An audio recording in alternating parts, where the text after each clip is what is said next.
Pakistan peoples party और मुस्लिम league Nawaz हुकूमत बनाने जा रहे हैं। शहबाज शरीफ साहब एक बार फिर मुल्क का वजीर आजम बनेगा।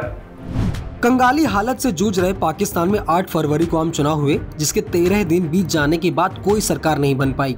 और ऐसा इसलिए क्योंकि इस चुनाव में किसी भी पार्टी को बहुमत नहीं मिला। लेकिन चुनाव के बाद मंगलवार यानी 20 फरवरी को पाकिस्तान के पूर्व विदेश मंत्री और पाकिस्तान पीपल्स पार्टी के नेता बिलावल भुट्टो ने बड़ी घोषणा की। उन्होंने कहा कि पाकिस्तान में सरकार बनाने के लिए पीपीपी और नवाज की पार्टी पाकिस्तान मुस्लिम लीग नवाज यानी PMLN गठबंधन को तैयार हो गई है। मंगलवार देर रात दोनों पार्टियों के बीच गठबंधन की शर्तों पर सहमति बनी। पाकिस्तान के चुनाव में PMLN को 75 जबकि PPP को 54 सीटों पर जीत हासिल हुई है। प्रेस कॉन्फ्रेंस के दौरान बिलावल भुट्टो ने कहा, एक बार फिर शहबाज शरीफ प्रधानमंत्री होंगे जबकि आसिफ अली जरदारी प्रेसिडेंट पद संभालेंगे। बिलावल भुट्टो ने क्या कुछ कहा, पहले वो सुन लीजिए। पाकिस्तान पीपल्स पार्टी और मुस्लिम लीग नवाज हुकूमत बनाने जा रहे हैं।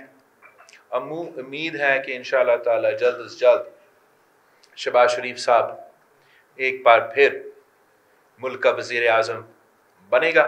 वजीर आजम की इलेक्शन के बाद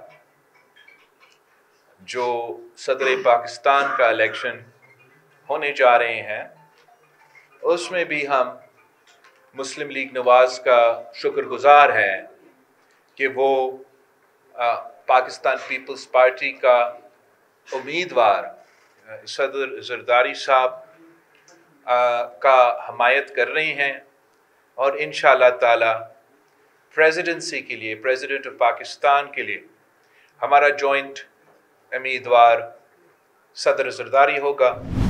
मीडिया रिपोर्ट्स की माने तो PMLN और PPP के बीच 8 फरवरी के बाद से ही गठबंधन सरकार बनाने को लेकर बातचीत हो रही थी।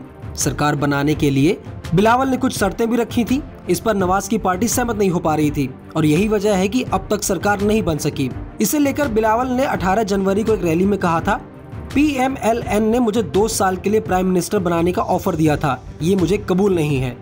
मैं जब भी प्रधानमंत्री बनूंगा तब पाकिस्तान की जनता ही मुझे चुनेगी। बिलाल के इस बयान पर नवाज की पार्टी के सीनियर लीडर इशाक डार ने कहा, पॉलिटिकल पार्टीज के बीच कुछ बातें बंद कमरों में होती हैं, इन्हें इस तरह किसी रैली में नहीं बताया जाना चाहिए। दूसरी तरफ अगर पाकिस्तान में गठबंधन की यह सरकार बनती है तो पूर्व PM इमरान खान की पार्टी विपक्ष में बैठेगी। पाकिस्तान की नेशनल असेंबली में कुल 266 सीटें हैं और सरकार बनाने के लिए 134 सीटों का बहुमत हासिल करना होता है, जबकि 8 फरवरी को हुए चुनाव में इमरान समर्थक निर्दलियों को सबसे ज्यादा 93 सीटें मिली थी। इसे लेकर PTI के बैरिस्टर अली सैफ ने कहा, PTI साफ कर चुकी है कि वो गठबंधन सरकार नहीं बनाएगी और विपक्ष में बैठना पसंद करेगी। बैरिस्टर अली के इस बयान के बाद 19 फरवरी को इमरान समर्थक निर्दलियों ने पाकिस्तान की धार्मिक पार्टी सुन्नी इत्तिहाद काउंसिल में शामिल होने का फैसला किया। इसे लेकर PTI के चेयरमैन गौहर खान ने कहा था, केंद्र में 70 और पूरे देश में 227 सीटें रिजर्व हैं। ये सीटें सिर्फ राजनीतिक पार्टियों को ही दी जाती हैं। अपने हक की रिजर्व सीटों को बचाने के लिए हमने SIC में शामिल होने का फैसला किया है। दरअसल सरकार बनाने की दावेदारी पेश करने के लिए इमरान के निर्दलियों को किसी पार्टी या गठबंधन का हिस्सा होना पड़ता है।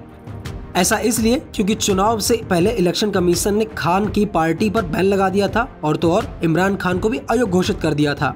बता दें कि पाकिस्तान में नई सरकार बनाने जा रहे बिलावल पिछले साल तक शहबाज शरीफ सरकार में विदेश मंत्री थे।